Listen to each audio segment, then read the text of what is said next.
నమస్తే, నేను మధు. పవన్ కళ్యాణ్ తనయుడైనటువంటి అకీరానందన్ తెర మీదకి రాబోతున్నారా? మరి ఆయన కూడా తన సినీ రంగాన్ని ప్రారంభించబోతున్నారా? హీరోగా ఎంట్రీ ఇవ్వబోతున్నారా అంటే అవుననే ఎక్కువగా వార్తలు వినిపిస్తున్నాయి. మరి ఎవరి డైరెక్షన్ లో రాబోతున్నారు, ఏ సినిమాతో ఎంట్రీ అవ్వబోతున్నారు, ఈ రోజు మనం తెలుసుకుందాం. ప్రస్తుతం మనతో పాటు ఉన్నారు senior journalist doctor Durga Vadlamani గారు. వారిని అడిగి మరిన్ని విషయాలను తెలుసుకుందాం. నమస్కారం మేడం. మేడం, రీసెంట్ గా చూస్తే అకీరానందన్ కి ఫ్యాన్ ఫాలోయింగ్ బాగా పెరిగింది. మూవీకి రాకపోయినా సరే పవన్ కళ్యాణ్ కొడుకుగా ఎక్కడ కనిపించినా కూడా ఒక హైప్ క్రియేట్ అవుతుంది. కానీ ఇప్పుడు చూస్తుంటే అకీరానందన్ కూడా తెర మీదకి రాబోతున్నట్టు తెలుస్తోంది. మరి నిజంగానే ఆయన తెర మీదకి రాబోతున్నారా? మరి ఎవరి డైరెక్షన్ లో రాబోతున్నారు? అంటే వస్తారని అంటున్నారండి. ఇది ఇంకా మరి మాటల వరకు వచ్చాయా, ఓన్లీ స్పెక్యులేషన్ అనేది తెలియదు మనకి. అడవి శేషు డైరెక్ట్ చేస్తారని అంటున్నారు. ఎందుకు అడవి శేషు అంటే, అడవి శేషుకిను అకీరానందన్కి మంచి స్నేహబంధం ఉందిట.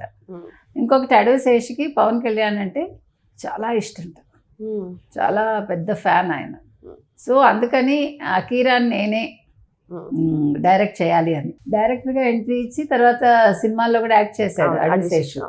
అయితే అంతకుముందు ఓజీలో కూడా సుజీత్ డైరెక్టర్ కదా, ఆయన అసలు చిన్న క్యారెక్టర్ కంటే యంగర్ వెర్షన్కి అకీరాని అనుకున్నారు, కానీ మాట్లాడటం కూడా జరిగిందిట. కానీ అది ఎందుకో వర్కౌట్ అవ్వాల. సో ఇప్పుడు మీరు ఇందాక అన్నట్టుగా ఇప్పుడు అకీరానందన్ హీరో చేయాలని చాలా మంది భావిస్తారు. ఇక్కడ పవన్ కళ్యాణ్ మీద ఉండే అభిమానం మెయిన్, నెక్స్ట్ పవన్ కళ్యాణ్ కొడుకు అనేసి ఇంకొంచెం ఎక్కువ అవుతుంది. సో అంటే ఇప్పుడు మెగా కుటుంబం నుంచి ఎంతమంది వస్తున్నారో చూడండి, ఎంతమంది వచ్చారో చూడండి. అంటే మెగా కాంపౌండే సరిపోతుంది, అలా ఉంది పరిస్థితి. సో అకీరాని ఒకవేళ హీరో చేస్తే కథ ఎవరిస్తారు? కథ మళ్ళీ అడవి శేషే రాసుకుంటాడు, అవును, ప్రత్యేకంగా రాసుకుని ఆయనే డైరెక్ట్ చేస్తాడని అంటున్నారు. మరి ఎంతవరకు వర్కౌట్ అవుతుందో మనకు తెలియదండి. అయితే బాగానే ఉంటుంది. అయితే ఇప్పుడు అకీరానందన్కి మార్కెట్ ఉంటుందా అంటే, ఒకటి అకీరానందన్కి అంటూ మార్కెట్ ఉంటుందో లేదో మనకు తెలియదు, కానీ పవన్ కళ్యాణ్ కొడుకుగా ఉంటుంది. ఒక సినిమా సక్సెస్ అయింది అనుకోండి, ఆటోమేటిక్గా మార్కెట్ అదే క్రియేట్ అవుతుంది. సో ఆ తీసుకునే కథ సవ్యంగా ఉండాలి.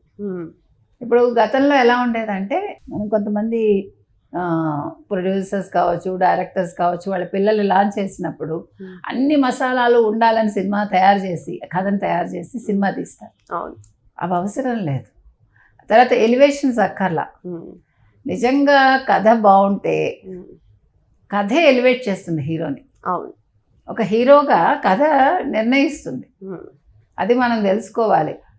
డ్యాన్స్లు, ఫైట్లు, తర్వాత ఒక అదేంటది, అదేం సాంగులు పెడతారు వ్యాంపు లాగా పెట్టి, మా సాంగ్స్ ఇంకేదో ఐటమ్ సాంగ్స్ పెడతారు. ఇవేవి అవసరం ఉండవండి.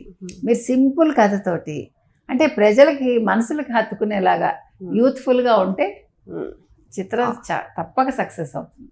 అందులో చిన్నపిల్లాడు కాబట్టి, ఇప్పుడు మొన్న శ్రీకాంత్ కొడుకుది వచ్చింది కదా, అవును, ఎంత బాగా హిట్ అయ్యాడు. ఆ పిల్లాడు కూడా ఎంత బాగున్నాడు, హృతిక్ రోషన్ లా ఉన్నారు. హృతిక్ రోషన్ లా కళ్ళు అవి బాగా, అంటే హైట్ మరి నాకు తెలియదు అంత ఉంటాడు, అదర్వైజ్ పిల్లాడు బాగున్నాడు. ఎందుకంటే హృతిక్ రోషన్ బాగుండేవాడు, మనకు తెలుసు. కహో నా ప్యార్ హై సినిమా చాలా పెద్ద హిట్. అందుకని నేను అనేది ఏంటంటే, సినిమా అనేది అన్ని హంగులు అక్కర్లే, ఆర్భాటాలు అక్కర్లా, కూల్గా తీసి సింపుల్గా తీసి వదిలేస్తే సినిమా బాగా వెళ్తుంది. ఈ రోజుల్లో ప్రజలు ఎలా చూస్తున్నారంటే, మామూలు కథనం ఉంటే దానికి హైపులు అక్కర్లా. రాజమౌళి సినిమా లాగానే తీయాలంటే కష్టం కదా, అది ఓన్లీ రాజమౌళినే తీయగలరు. అలా కాకుండా ప్రజలకి నచ్చేలాగా, యూత్కి నచ్చేలాగా యూత్ఫుల్ కంటెంట్ తోటి వస్తే సినిమా ఖచ్చితంగా హిట్ అవుతుంది. అకీరానందన్ హీరోగా నిలదొక్కుంటారు. ఎగ్జాంపుల్ కి చూసుకుంటే మెగాస్టార్ చిరంజీవి గారి కుమారుడు రామ్ చరణ్ కూడా చిరుతాత ఎంట్రీ ఇచ్చారు. చిరుతాంత హైప్ ఇవ్వలేదు, కానీ ఇప్పుడు ఆయన తనను తాను డెవలప్ చేసుకుంటూ తనకంటూ ఒక ప్రత్యేకంగా గుర్తింపు తెచ్చుకున్నారు. సో ఇప్పుడు అకీరానందన్ కూడా తనకు తాను మోల్డ్ చేసుకుంటున్నట్టు కొన్ని వార్తలు వచ్చాయి. మనం రీసెంట్ గా చూసాం కదా మేడం.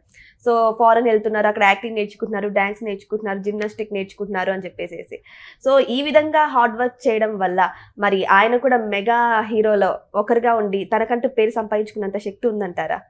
ఉంటుంది. ఇప్పుడు ఏమంటే ఏం లోటు ఉంది, తండ్రి ఉన్నారు, అండ డబ్బు ఉంది, ఇంకేం కావాలి, యాక్షన్ నేర్చుకోవచ్చు, ఇంకా ఆ తండ్రిలాగా కొన్ని కళలు కూడా నేర్చుకున్నారు అనుకోండి.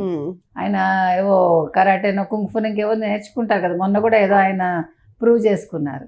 అట్లాంటివి కూడా మార్షల్ ఆర్ట్స్ నేర్చుకుంటే ఇంకొంచెం హైప్ ఉంటుంది. అంటే మనకి యాడెడ్ అడ్వాంటేజ్. డ్యాన్స్ కూడా నేర్చుకుంటే అట్లా కొన్ని నేర్చుకుంటే కనుక అయితే హీరో అనేవాడికి అన్ని టాలెంట్స్ ఉండాలి. ఇప్పుడు మెగా ఫ్యామిలీ నుంచి చూసుకుంటే మేడం, చిరంజీవి వారసులు వచ్చేసారు, నాగబాబు వారసులు వచ్చేసారు, ఇక రావాల్సింది పవన్ కళ్యాణ్ వారసులు మాత్రమే. మరి అఖీరా నందన్ తో ఫిల్ అవుతుంది అంటారు ఆ డ్రీమ్? ఖచ్చితంగా, అందులో సందేహం అక్కర్లే. ఇప్పుడు పవన్ కళ్యాణ్ కొడుకుగా పవన్ ఫ్యాన్స్ అందరూ అఖీరా నందన్ ఆదరిస్తారండి. అవును, చాలా పెద్ద ఫ్యాన్ ఇది కదా ఆయనది, కాబట్టి అది పెద్ద విషయం కాదు. కాకపోతే ఈయన తీసుకునే సబ్జెక్ట్ ఏంటి, అడవి శేషు లాంటి వాళ్ళు నిజంగా ఇది వర్కౌట్ అవుతుందా, లాంచ్ చేస్తారా అనేది చూడాలి. మరి ఎలాంటి స్టోరీస్ సూట్ అవుతాయంటారు మేడం అఖీరా ఇందాక నందన్కి? చెప్పే కదా మీకు, యూత్ఫుల్ గా ఉండాలి. ఇప్పుడు మన డే టు డే కంటెంట్స్ ఉండాలి, ఏదో దిగి రావక్కర్లేదు. సరదాగా కొంచెం పన్ను ఉండాలి, క్యాజువల్ గా ఉండాలి. అట్లా క్యారెక్టర్ అనేది ఎలా ఉండాలంటే మన పక్కింటి అబ్బాయి లాగా సింపుల్ గా, అప్పుడు ఖచ్చితంగా హిట్ అవుతుంది.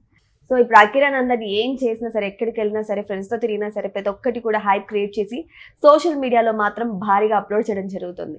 మరి ఇప్పుడు అఖీరా నందన్ సినిమా తీయబోతున్నారనే వార్త మాత్రం వైరల్ అవుతుంది. మరి ఇందులో నిజం ఎంతుందో తెలియదు, కానీ లీగల్ గా పవన్ కళ్యాణ్ ఫ్యాన్స్ అయితే 1000 కలతో ఎదురు చూస్తున్నారు. అఖీరా నందన్ తెరంగటం ఎప్పుడు చేస్తారా, ఎప్పుడు మూవీలో చూసుకుంటామా, పవన్ కళ్యాణ్ వారసుడు ఎప్పుడు వస్తారా అని. మరి ఇదంతా ఎప్పుడు నిజమవుతుందో వెయిట్ చేసి చూద్దాం. Thank you so much. Thank you madam. Thank you.